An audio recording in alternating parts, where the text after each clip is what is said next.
આજે રાષ્ટ્રીય અગ્નિશમન સેવા દિવસ મનાવીએ છીએ। કરજણ નગરપાલિકા દ્વારા આજે આ દિવસ મનાવવામાં આવ્યો છે।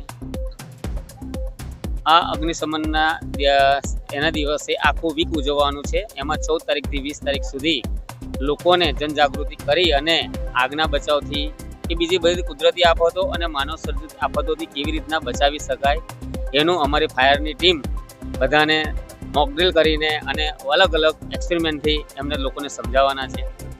આગળ બી અમારી ફાયરની ટીમે ઘણી પ્રશંસનીય કામગીરી કરી છે। જ્યારે પૂર આવ્યું હતું ત્યારે પણ 185 જેવા લોકોને પાણીમાંથી બહાર કાઢી લાવ્યા હતા। પણ અને જ્યારે મોટા અકસ્માત થાય છે ત્યારે પણ અમારી ટીમ સતત સારામાં સારી કામગીરી કરે છે અને રાજ્ય સરકાર તરફથી એવોર્ડ પણ મળેલા છે। કરજણ નગરપાલિકા તરફથી અમને અમારી આ ફાયર ટીમ તરફ ગર્વ અનુભવીએ છીએ, કારણ કે હર હંમેશા લોકોના જાનમાલનું રક્ષણ કરવા માટે અને એની સંપત્તિનું રક્ષણ કરવા માટે હર હંમેશા 24/7 તૈયાર હોય છે। એક કોલમાં એ તરત લોકો સજ્જ જ હોય છે અને તાત્કાલિક ત્યાં પહોંચી અને લોકોનું જીવન બચાવવાનો પ્રયત્ન કરે છે। આ માટે હું આજે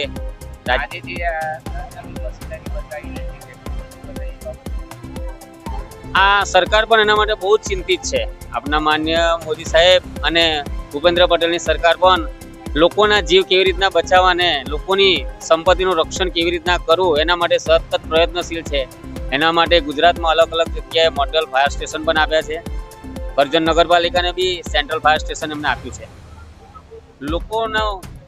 લોકોને આ બધી કુદરતી આફતોમાં કેવી રીતના બચાવી શકાય, આપણે જોયું છે કે કચ્છમાં ભૂકંપ થયો ત્યારે પણ આ જ ફાયરના જવાનોએ અને લોકોની બીજી બી મદદથી કેવી રીતના લોકોની બચાવગીરી કામગીરી થઈ હતી। અને અમે તો સાક્ષી છે પૂરની કામગીરીમાં કે કેવી રીતના અમારી ટીમે કામગીરી કરીને લોકોના જીવ બચાવ્યા છે। આજ રોજ કરજણ નગરપાલિકા ફાયર ડિપાર્ટમેન્ટ તરફથી ફાયર ડે નિમિત્તે પ્રજાજનોને તથા કર્મચારીઓ કરજણવાસીઓને ભેગા કરીને કરજણમાં ગમે એવી આપદા આવશે તેને પહોંચી વળવા માટે સજ્જ છે। સંસાધનો છે જેની ઝાંખી દરેક લોકોને બતાવી છે, જેમાં એક ERV રેસ્ક્યુ ટેન્ડર સરકારશ્રી તરફથી મળેલું છે, જેની અંદર અલગ અલગ સુવિધાઓ મળેલી છે, જેમ કે રેસ્ક્યુ કરવા જવું, કોઈ બ્રિજ નીચે દબાઈ ગયું હોય તેને કાઢવા માટેના સંસાધનો છે, ગાડીની અંદર કોઈ ફસાઈ ગયું તેને બચાવવા માટે કાપીને બચાવવા માટેના પણ સંસાધનોનો હાઇડ્રોલિક મશીન છે। બીજી તરફ કોઈ નદી કે નાળામાં ડૂબી ગયું હોય તેમને બચાવવા માટે સ્વિમિંગને લઈને ના પણ સંસાધનો છે। તેની સાથે સાથે ફાયરમાં થી ધુમાડા નીકળે છે એવી બિલ્ડિંગોની અંદર બી જઈને રેસ્ક્યુ કરવા માટે BSET પણ તેમાં આપેલા છે।